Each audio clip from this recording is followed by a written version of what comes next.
In today's video, I'm going to teach you how to record sales receipts in QuickBooks Desktop. If you need to document a sale that was paid at the time of purchase, creating a sales receipt is the right way to do it. In QuickBooks Desktop, a sales receipt is used when you receive payment immediately, rather than sending an invoice and collecting the money later. This helps keep your records accurate and makes it easier to track both income and payments in one step.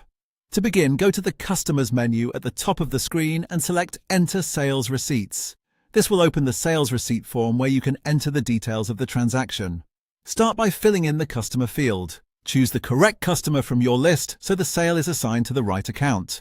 If needed, you can also create a new customer from this area, but the main goal here is to make sure the transaction is connected to the correct person or business in your records.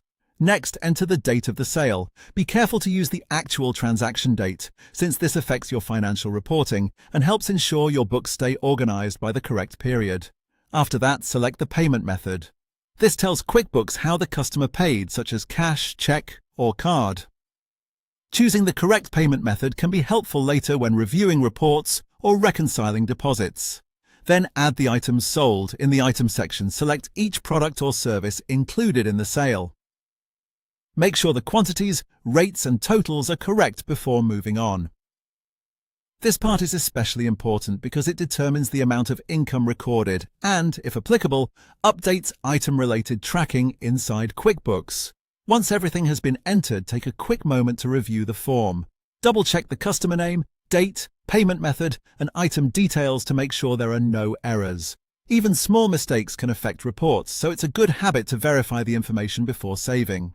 When you're ready, click Save and Close. This records the sales receipt and closes the form. That's it. You've successfully recorded a sales receipt in QuickBooks Desktop. This is a simple but essential task for keeping your sales records accurate and up to date. If you'll be entering these often, getting comfortable with this workflow can save time and help maintain clean bookkeeping.